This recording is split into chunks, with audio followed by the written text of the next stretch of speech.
Assalamualaikum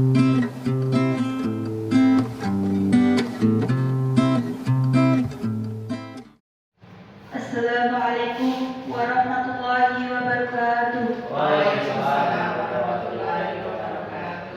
Alhamdulillahirabbil alamin wa bihi nasta'inu ala umuri dunya waddin. Wassalatu wassalamu ala asrofil anbiya'i wal mursalin wa ala alihi washabihi ajma'in. Amma ba'du.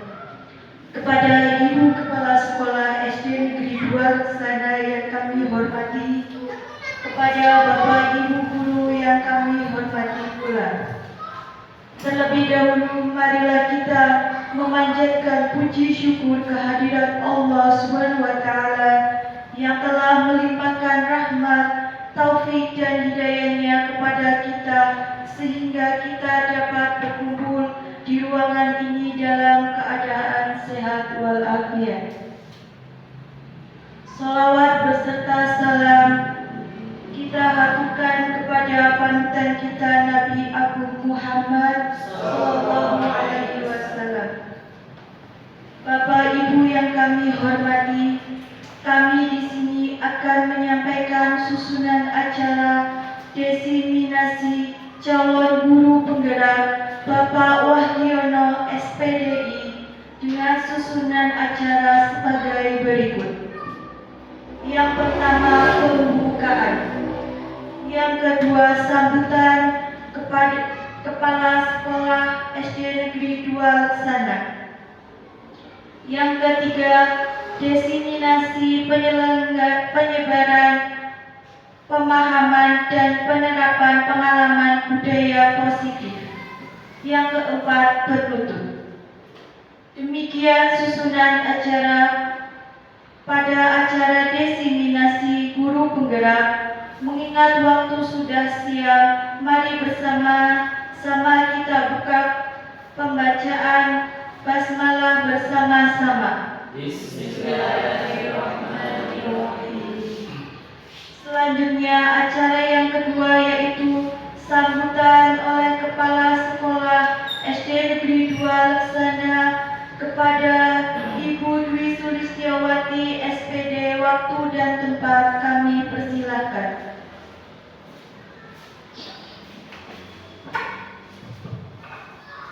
Bismillahirrahmanirrahim. Assalamualaikum warahmatullahi wabarakatuh. Waalaikumsalam warahmatullahi wabarakatuh. Alhamdulillahirabbil alamin. Alhamdulillahilladzi hadana li hadza wa ma kunna linahtadiya laula an hadanallah. Asyhadu an la ilaha illallah wa asyhadu anna Muhammadan abduhu wa rasuluh. Amma ba'du. Kepada calon guru penggerak Bapak Wahyono SPDI yang saya hormati dan Bapak Ibu guru hebat semuanya yang ada di ruangan ini peserta diseminasi yang saya hormati pula. Alhamdulillah, puji syukur senantiasa kita panjatkan atas limpahan rahmat, hidayah serta inayahnya kepada kita semuanya, sehingga alhamdulillah juga pada siang hari ini kita masih diberikan kesehatan untuk mengikuti diseminasi yang nanti akan dipaparkan oleh Bapak Wahyono SPD. Yang kedua, salawat serta salam semoga senantiasa tercurahkan kepada Nabi Agung Muhammad Sallallahu Alaihi Wasallam. Bapak dan Ibu yang saya hormati, pada kesempatan ini saya mengucapkan terima kasih kepada Bapak Wahyono SPDI yang pada hari ini sudah mempersiapkan untuk mengadakan diseminasi penyebaran pemahaman dan penerapan pengalaman budaya positif yang telah diperoleh Pak Wahyono selama menjadi calon guru penggerak. Banyak ilmu yang sudah didapatkan oleh Bapak Wahyono pada hari ini akan ditularkan kepada teman-teman guru di SD Negeri 2 Laksana yang nantinya insya Allah sangat banyak manfaatnya untuk kita semuanya.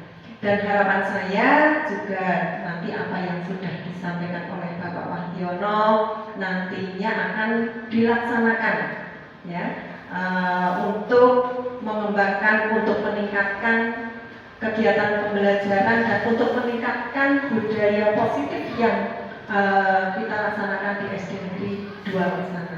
Alhamdulillah di SD Negeri 2 Laksana ada 2 calon guru penggerak sehingga kita banyak mendapatkan manfaatnya.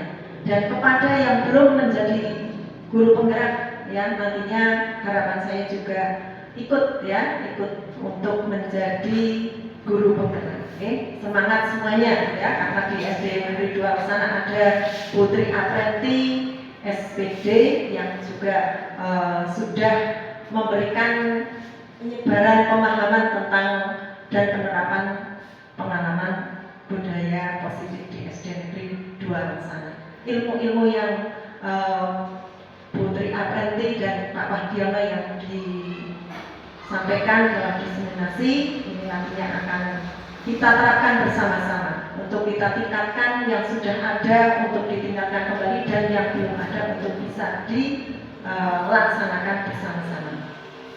Dan untuk selanjutnya semangat kepada Pak Wahdiono SPDI untuk tetap menjadi penggerak untuk teman-teman semuanya sehingga semua bisa bersemangat ya untuk peningkatan kegiatan pembelajaran di SD Negeri 2 Laksana.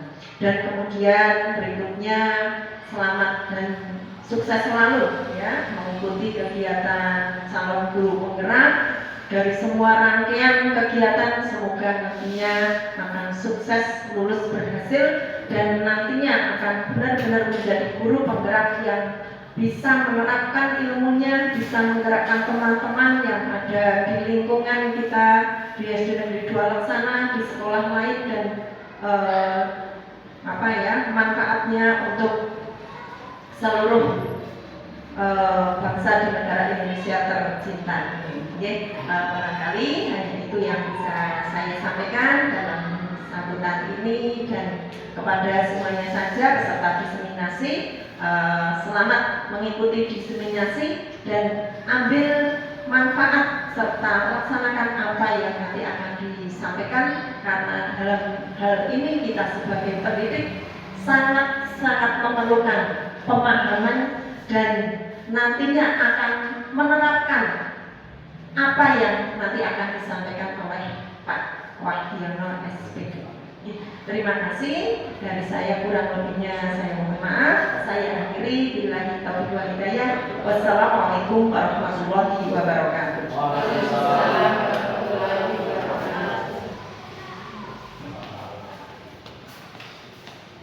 Atas sambutannya kami ucapkan terima kasih. Memasuki acara yang selanjutnya yaitu diseminasi penyebaran pemahaman dan penerapan pengalaman budaya positif oleh Bapak Wahdiono SPDI. Sebelumnya saya sebagai pembawa acara mohon maaf yang sebesar-besarnya jika banyak kesalahan. Saya akhiri. Wassalamualaikum warahmatullahi wabarakatuh. Kepada Bapak Wahdiono SPDI, waktu dan tempat saya persilahkan.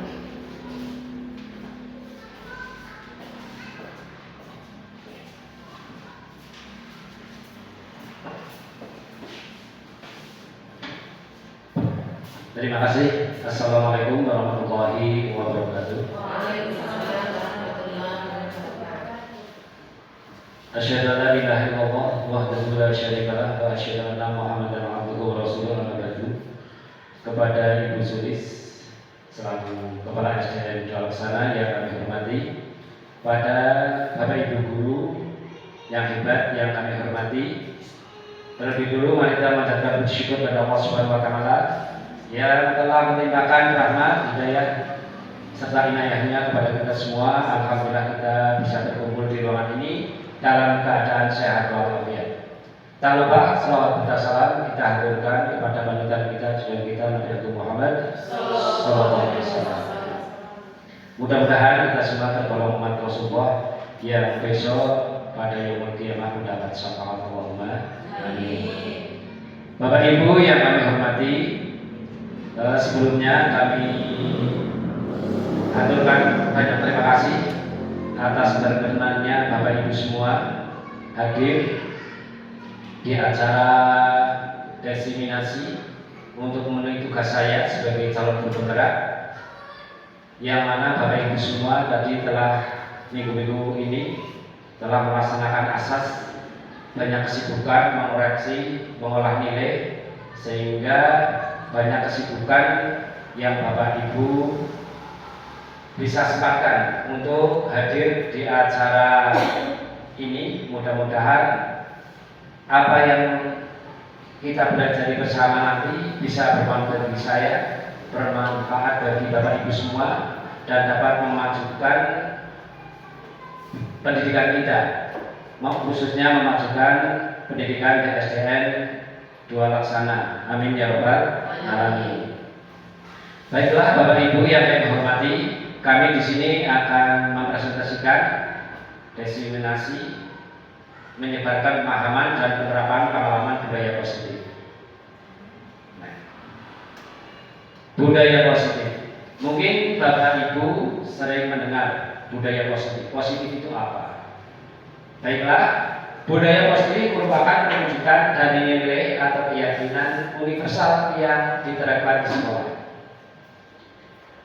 Budaya positif dapat mendorong murid untuk mampu berpikir, bertindak, dan mencipta sebagai proses memerdekakan dirinya sehingga murid mampu mandiri dan bertanggung jawab.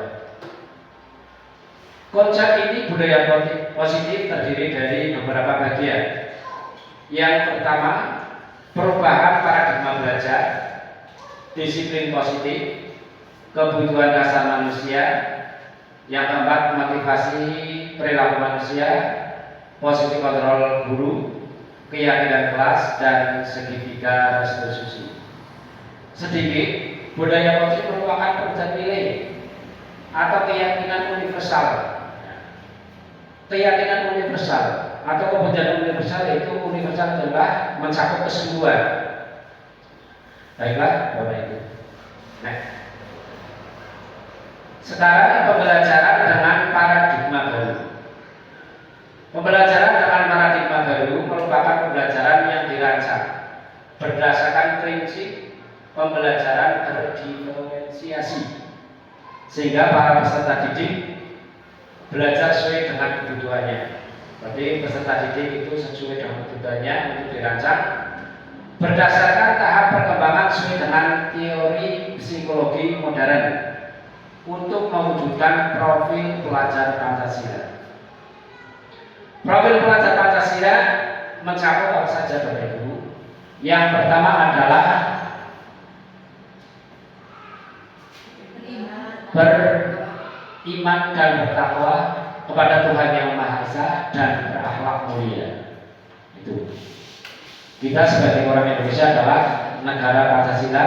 Yang pertama adalah berdasarkan ketuhanan Yang Maha Esa. Itu harus bertakwa pada Tuhan Yang Maha Esa dan memiliki akhlak yang mulia. Yang kedua, mandiri. Nah, pelajar Pancasila yang kedua adalah mandiri. Yang ketiga adalah bernalar kritis. Yang keempat adalah kreatif. Yang keempat adalah bergotong royong. Dan berlima, berbineka global. Karena Indonesia majemuk, berbagai banyak suku, agama, sehingga kita harus punya perbedaan global. Itu yang diharapkan nanti yang diperoleh oleh profil pelajar Pancasila. Yang kedua, disiplin positif. Apa itu disiplin positif? Disiplin positif adalah kebiasaan-kebiasaan hal yang baik, mencakup sikap atau perilaku maupun tutur kata oleh seluruh warga di sekolah, terutama bagi murid agar dapat berkembang menjadi pribadi yang kritis, mandiri, dan bertanggung jawab. Sebagai pendidik, tujuan kita adalah menciptakan peserta didik yang memiliki disiplin diri, sehingga mereka berperilaku mengacu kepada nilai-nilai kebajikan universal, dan memiliki motivasi dalam diri menuju perubahan perilaku ke arah yang lebih baik. Lanjut. Yang ketiga, kebutuhan dasar manusia. Apa itu kebutuhan dasar manusia? Merupakan suatu yang kita lakukan untuk mendapatkan apa yang kita inginkan.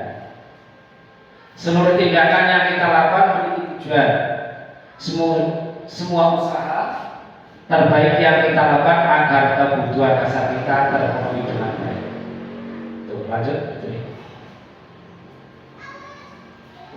Kebutuhan dasar manusia mencakup 5 komponen. Yang pertama, bertahan hidup. Apa saja itu? Untuk bertahan hidup mencakup makanan, pakaian, tempat tinggal, keamanan dan kesehatan. Manusia tanpa makanan, tanpa pakaian, tempat tinggal tidak akan bertahan hidup. Kebutuhan dasar manusia yang wajib terpenuhi. Yang kedua, kasih sayang dan rasa diterima. Rasa diterima, dipedulikan, berbagi, kerjasama, dan menjadi bagian kelompok. Jadi, kasih sayang dan rasa diterima merupakan kebutuhan dasar manusia. Yang ketiga, penguasaan mencakup harga diri, keinginan untuk dianggap memimpin, berprestasi, diakui dan didengar. Kebutuhan manusia, kebutuhan dasar manusia yang keempat yaitu kebebasan. Apa saja itu? Mandiri, memiliki pilihan, mencoba hal baru, dan mampu mengendalikan arah dirinya. Yang kelima yaitu kesenangan. Itu kebutuhan dasar manusia yang dalam kesenangan. Apa saja itu? Bermain, humor, antusias, tertawa. Itu merupakan suatu kebutuhan dasar manusia. Bermain, humor, tertawa itu merupakan kebutuhan. Makanya kebutuhan dasar ini terpenuhi. Apabila kebutuhan dasar ini tidak terpenuhi, biasanya manusia akan mencari kebutuhan yang negatif. Makanya kebutuhan dasar ini harus dipenuhi. Dengan apa? Dengan bimbingan kita, terutama pada murid-murid. Selanjutnya, kebutuhan dasar manusia itu bisa menimbulkan ini ya, bisa terjadi ada hukuman, konsekuensi, dan restitusi. Tidak terencana tiba-tiba. Ini hukuman biasanya datangnya secara tiba-tiba, tidak disengaja. Murid tidak tahu apa yang akan terjadi. Terus bersifat satu arah. Bersifat satu arah, berarti hukuman biasanya bersifat satu arah, tidak menemukan alasan apa murid itu melakukan kesalahan. Biasanya langsung dituduh, kamu begini, kamu begitu, seharusnya begini, kamu kalau melakukan seperti ini harus berdiri di depan kelas selama pembelajaran. Ya, berarti itu termasuk bersifat satu arah, tidak menerima atau mendengarkan alasan kenapa anak itu melanggar peraturan. Terus konsekuensi, yaitu terencana, disepakati sesuai peraturan. Nah, berarti sudah terencana, sudah menjadi aturan, itu berarti sudah disepakati bersama antara murid dan guru. Itu ada konsekuensinya. Murid tetap dibuat tidak nyaman. Dan dengan adanya konsekuensi itu murid tetap dibuat tidak nyaman. Karena ada konsekuensi, kamu kalau melaksanakan kesalahan ini, kamu harus mengerjakan tugas.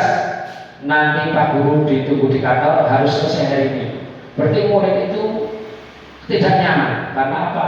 Diberi tugas agar selesai. Terus selanjutnya, sikap guru selalu memonitor murid. Terus yang ketiga, restitusi. Nah, ini proses menciptakan kondisi bagi murid untuk memperbaiki kesalahan. Nah, restitusi ini bukan mencari siapa yang salah, tapi apa? Memperbaiki kesalahan, mencari solusi agar masalah itu dapat terselesai dengan baik dan menemui jalan keluar. Proses kolaboratif yang mengajarkan murid untuk mencari solusi sendiri.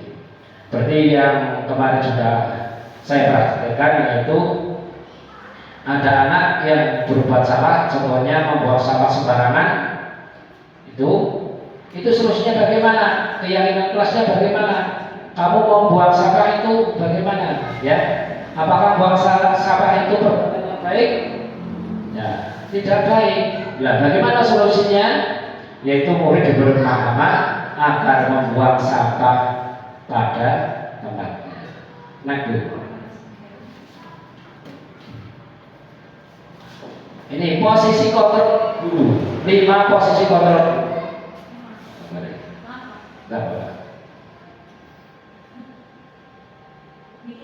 Iya. Posisi kontrol guru.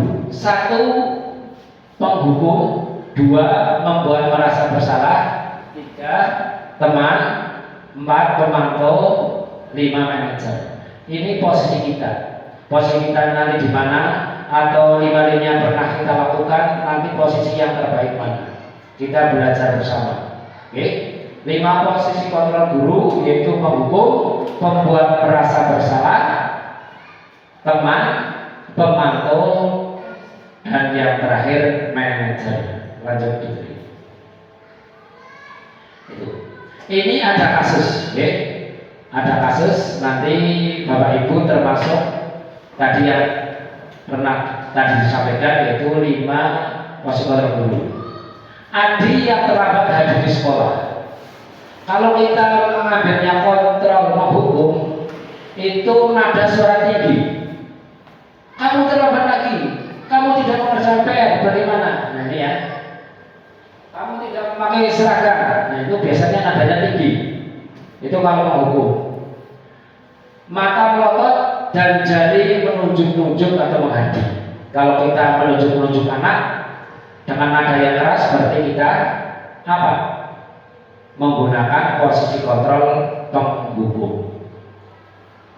Nah ini contohnya, tanyakan kepada diri Anda, bagaimana perasaan murid bila guru berbicara seperti itu pada saat muridnya datang terlambat. Dipertanyakan kepada diri sendiri, bagaimana apabila Bapak Ibu guru berkata seperti itu dengan nada tinggi, kira-kira apa? Coba ditanyakan pada diri sendiri. Hasilnya, kemungkinan murid marah dan mendendam dengan kata-kata yang kasar, dengan kata-kata yang keras. Kemungkinan murid itu marah, mendendam, atau bersikap agresif. Bisa jadi sesudah kembali duduk di kelas, murid tersebut akan mencoret-coret bukunya.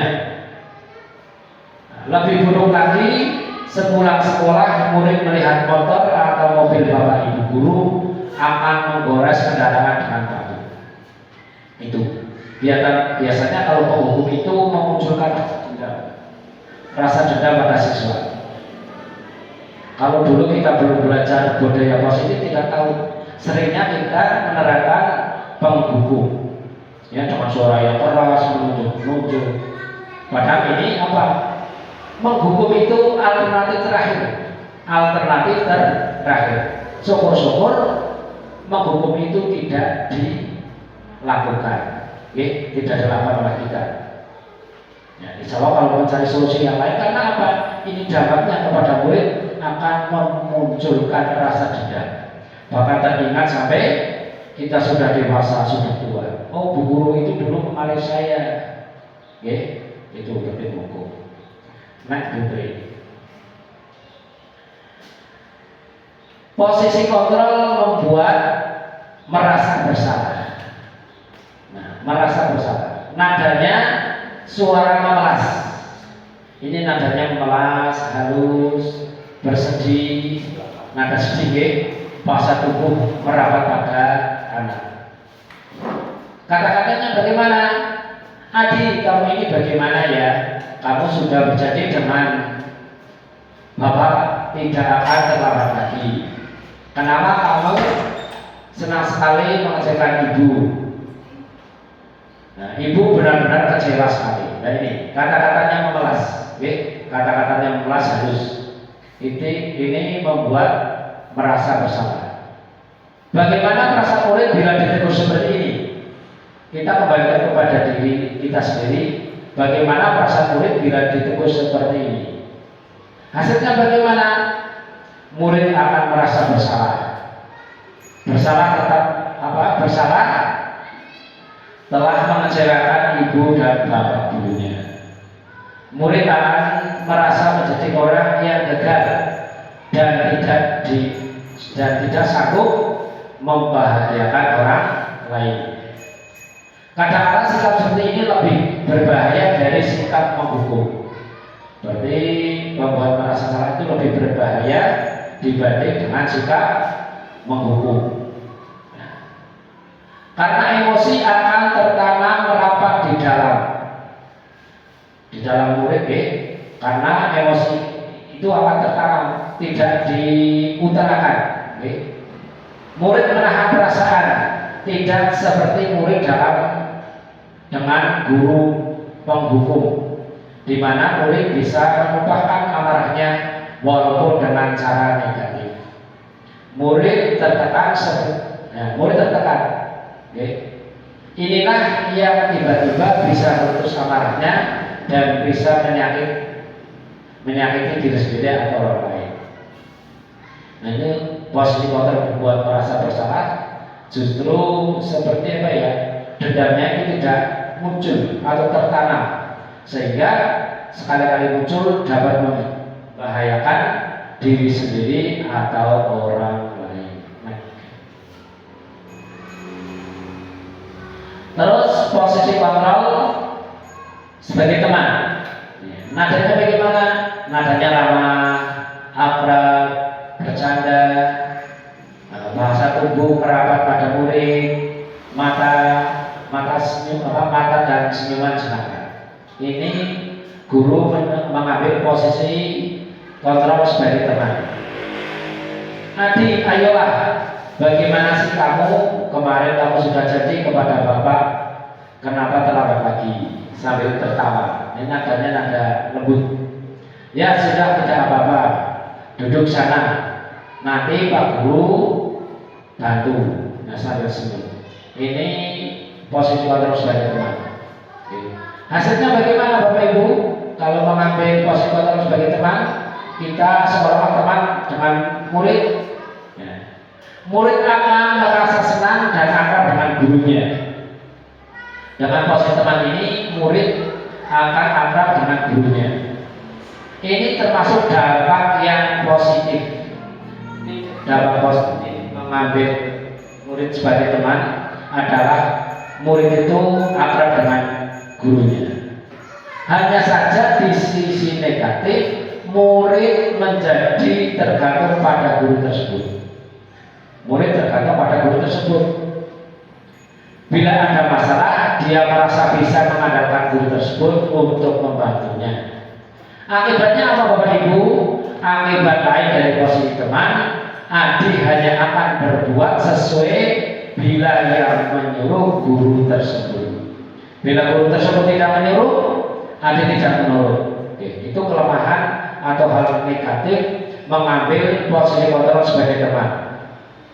Hanya menurut guru tersebut, tidak menurut guru lain. Itu kelemahannya. Tapi hal positifnya apa? Murid akan menjadi akrab dengan gurunya. Dan belum tentu berlaku yang sama dengan guru yang lain. Kalau positif sebagai teman, positifnya adalah murid akrab dengan guru tersebut, tapi dengan guru lain belum tentu menuruti. Baiklah, lanjut.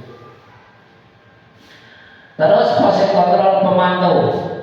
Nada suara datar, bahasa tubuh yang formal. Itu percakapan, contohnya guru sama adik. Adik, tahukah kamu jam berapa kita mulai? Tahu Pak? Kamu terlambat berapa menit? Apakah kamu sudah mengerti konsekuensi yang harus dilakukan bila terlambat? Adik, paham Pak, saya harus tinggal kelas pada jam istirahat, nanti mengerjakan tugas ketertinggalan saya. Menyelesaikan tugas yang tertinggal. Nah, Pak Guru bagaimana? Nanti Pak Guru tunggu. Bagaimana perasaan murid diperlakukan seperti ini? Nah, hasilnya bagaimana? Murid memahami konsekuensi yang harus dijalankan karena telah melanggar salah satu peraturan sekolah. Guru tidak menunjukkan suatu emosi yang berlebihan, menjadi marah atau merasa bersalah. Murid tetap dibuat tidak nyaman. Bagaimana tidak nyamannya? Ya dengan tinggal kelas pada waktu istirahat. Pada waktu istirahat teman-teman bermain, jajan, beli makanan, tapi dia tetap mengerjakan di dalam kelas. Itu membuat murid tidak nyaman. Guru tetap terus memantau pada saat mengerjakan tugas di jam istirahat karena murid tidak bisa tinggal sekolah. Itu memantau itu tetap memberikan rasa tidak nyaman. Lanjut dulu. Terus posisi yang kelima yaitu guru mengambil posisi manajer. Oke. Bagaimana manajer? Nada suara tulus, nada suara tulus, bahasa tubuh tidak kaku, mendekat ke murid. Ini contohnya percakapan. Adi, apakah kamu mengetahui jam berapakah sekolah dimulai? Tahu Pak, jam 7. Ya, jadi kamu terlambat. Kira-kira bagaimana kamu akan memperbaiki masalah ini? Adi, saya bisa menanyakan teman saya Pak untuk mengerjakan tugas yang tertinggal. Guru, baik itu bisa dilakukan. Apakah besok akan ada masalah untuk kamu agar bisa di tepat waktu ke sekolah? Adi, tidak Pak, saya bisa hadir tepat waktu. Baik, saya hargai usahamu untuk memperbaiki diri. Bagaimana perasaan murid diperlakukan seperti ini? Bapak Ibu, ini berarti untuk manajer ada dialog. Ada dialog antara guru dan murid untuk menyelesaikan suatu masalah. Terus lanjut dulu. Pada posisi manajer, maka suara guru sebaiknya tulus, tidak perlu marah, tidak perlu meninggikan suara, apalagi menunjuk-nunjuk jari ke murid. Jadi pada posisi manajer, guru tidak perlu marah, tidak perlu menunjuk-nunjuk dengan jari ke murid, atau berkaca api kedek cara sini. Ya. Seolah-olah kita itu adalah apa ya? Tidak mau menerima pendapat murid atau alasan murid, atau bersikap seolah-olah menyesal, tampak sedih, ataupun bersikap guru menempatkan diri sebagai teman murid. Fokus ada pada murid. Berarti untuk manajer ini adalah fokusnya pada murid, bukan untuk menghargai guru atau orang lain. Sudah mengetahui adanya suatu masalah dan suatu perlu terjadi. Bila guru mengambil posisi memantau, guru akan melihat apa konsekuensinya, apa peraturannya. Namun posisi manajer, guru akan mengembalikan tanggung jawab pada murid. Untuk apa? Mencari solusi jalan keluar permasalahan. Tentunya dengan apa? Bimbingan Bapak Ibu guru.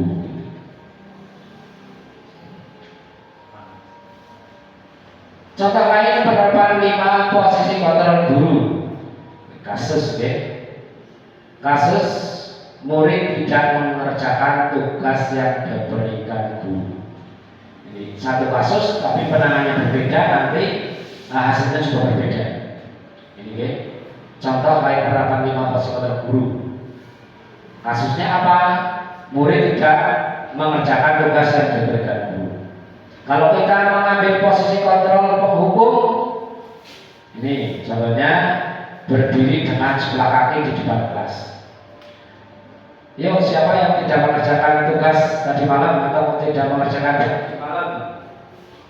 Yang tidak mengerjakan berdiri di depan kelas sama pembelajaran, itu menghukum namanya. Terus yang kedua, posisi kontrol membuat merasa bersalah. Kesekian kali ibu sudah ingatkan, kamu senang ya melihat ibu terus-terusan bertindak seperti ini. Oke. Terus begitu. Terus posisi kontrol guru sebagai teman. Itu biasanya suaranya tadi akrab, rendah. Ayo dong kamu kerjakan tugasnya. Nanti kalau sudah selesai kita main game. Berarti posisi sebagai teman itu murid benar-benar akrab, tidak terasa. Tapi tadi ada sisi negatifnya. Kalau sisi positifnya adalah murid menjadi akrab sama gurunya. Terus posisi kontrol pemantau seperti apa? Ini contohnya, kamu sudah melakukan kesalahan dan sudah mengetahui konsekuensinya. Sekarang selesaikan dan segera kumpulkan.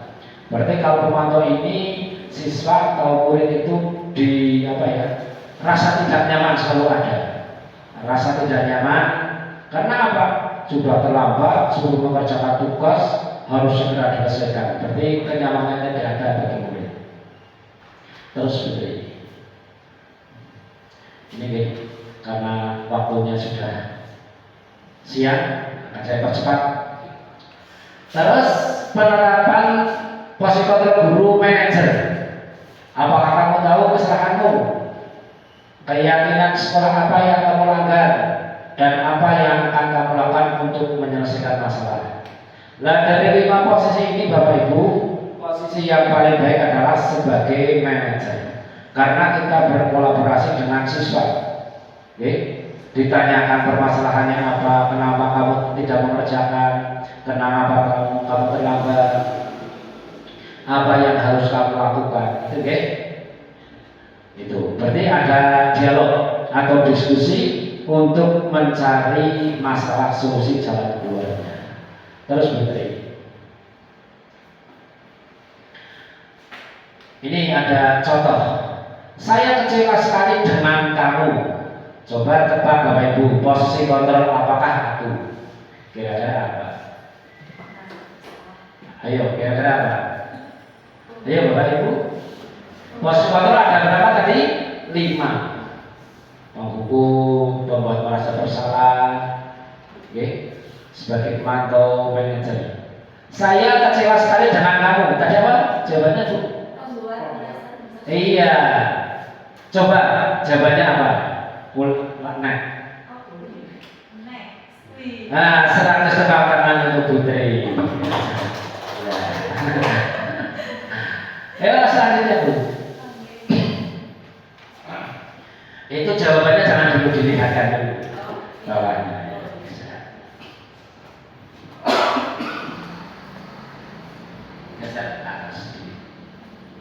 Ya sudah cukup. Ide hanya ada kasus atau contoh. Kamu tidak pernah benar melakukannya. Sekarang keliling lapangan 3 kali. Kayak kalau lapangannya halaman SD yang jualan tidak masalah. Tapi kalau lapangan SMA ya itu semua. Kira-kira kalau kata-kata seperti ini kita mengambil posisi kontrol apakah aku? Apa Iya, coba. Oh, tepuk tangan untuk Seti. Oke, berarti memahami materi. Oh, saya ternyata bagus banget, ya. Sudah penyampaian tapi jelas semua. Penyampaian saya kurang jelas tapi Bu Seti. Sudah langsung, ya terus. Iya. Ini. Kira-kira bagaimana kamu akan memperbaiki masalah ini? Kira-kira posisi kontrol apakah aku? Iya, coba. Oh iya betul. Tadi siapa ya? Oh Bumi. Iya Bumi. Bumi juga ingatannya cemerlang. Penyampaiannya tidak jelas tapi penerimanya jelas. Iya betul. Ayolah lakukan demi Bapak Ibu. Ayolah lakukan demi Bapak Ibu. Kira-kira apa? Ayo coba jawabannya Mbak. Iya, 100 untuk Mbak Emi. Semangat ini. Iya, sebagai teman. Ini yang selanjutnya. Kamu terlambat 15 menit. Apakah kamu sudah mengerti konsekuensinya yang dilakukan bila terlambat? Posisi kontrol apakah aku? Kira-kira posisi kontrol apa ya? Bapak Ibu? Pak Ibu apa? Oh, komando ya. Coba dilihat. Iya, tepuk tangan. Bu Evi ternyata jenis sedang. Terima kasih Bu Evi. Semoga sukses mengikuti PPG Prajabata. Semoga sukses Ibu. Karena sudah dijawab berhasil. Amin ya rabbal alamin. Ya selanjutnya. Iya. Enggak ada dompet ya? Enggak ada. Mas ya. Belum dipersiapkan. Lain kali itu. Yang keenam, keyakinan keras. Yang selanjutnya keyakinan keras. Apa itu keyakinan keras? Yaitu merupakan kesepakatan keras yang diyakini bersama guru dan murid dengan harapan dapat meningkatkan kedisiplinan murid. Berdasarkan kesepakatan guru dan murid dalam membuat kesepakatan atau keyakinan keras sehingga dapat diketahui bersama. Keyakinan keras merupakan pernyataan universal dibuat dalam bentuk positif dan bersifat abstrak. Keyakinan keras hendaknya tidak terlalu banyak sehingga mudah diingat dipahami semua warga kelas. Berarti untuk keyakinan keras baiknya jangan terlalu banyak. Oke? Sehingga apa? Mudah diingat apa? Semua warga kelas. Nah, semua warga kelas ikut berkontribusi dalam pembuatan keyakinan keras lewat kegiatan mengutarakan pendapat. Dan ini para siswa murid, para siswa untuk menyampaikan pendapatnya untuk membuat kegiatan seperti apa. Ini bisa ditempel, nanti bisa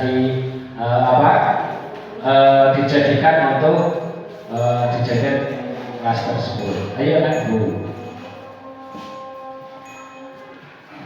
Sekarang segitiga restitusi.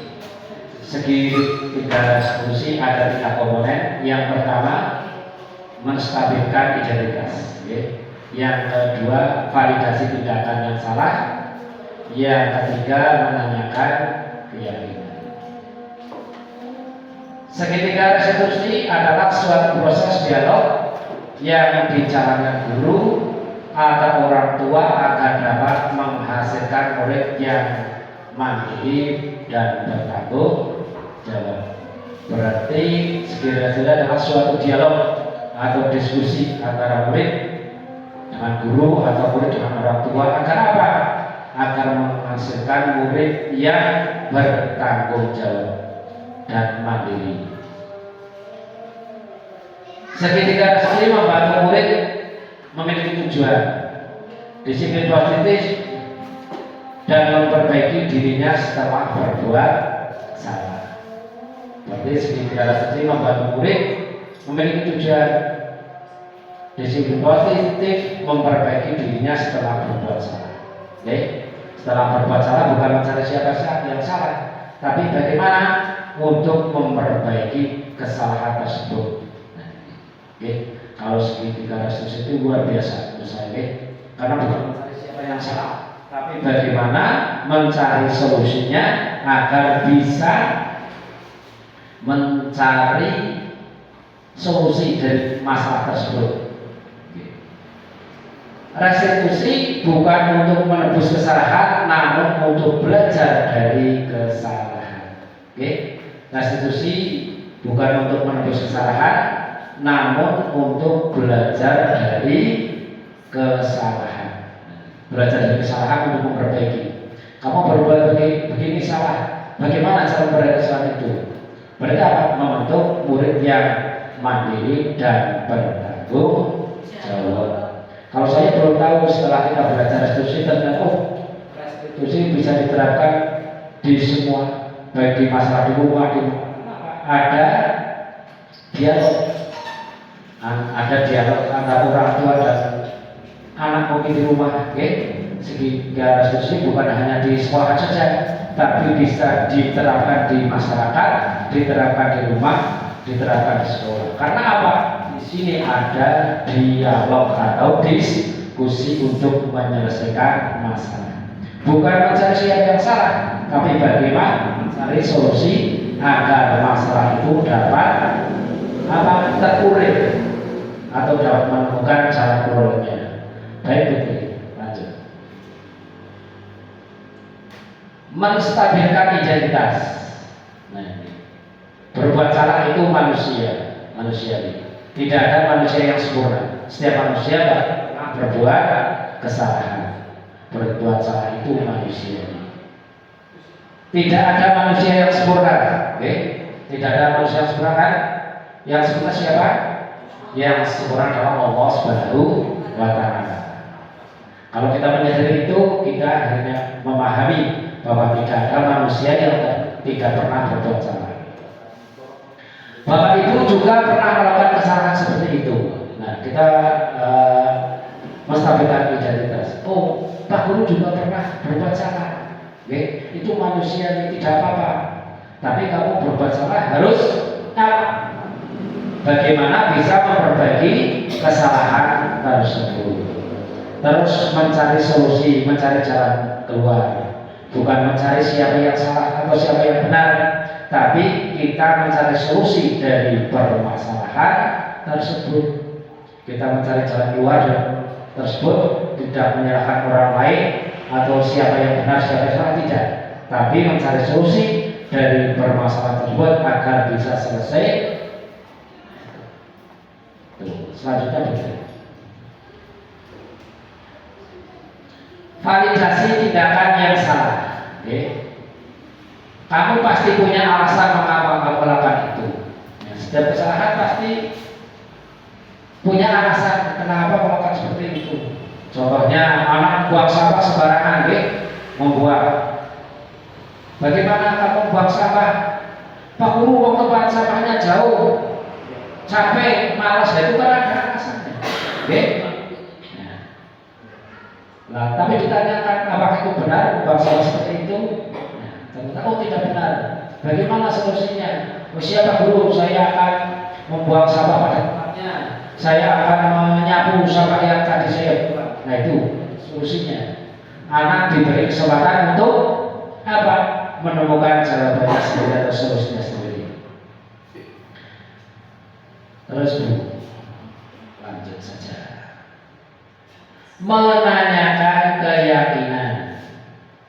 Apa ya keyakinan kelas kita tadi ya, yang sudah dibuat antara siswa dengan guru menjadi kesepakatan. Contohnya untuk menghormat, untuk menjaga kebersihan. Jadi kalau menjaga kebersihan kan membuang sampah di tempatnya. Itu ya, itu keyakinan kelas itu sudah terbentuk dulu. Terus nilai apa yang kita telah sepakati, okay? Seperti nilai di dalam kelas yang telah kita sepakati. Tadi sudah bermusyawarah diskusi untuk dari semua warga kelas untuk mensepakati nilai apa yang kita sepakati. Nah, itu nanti diterapkan.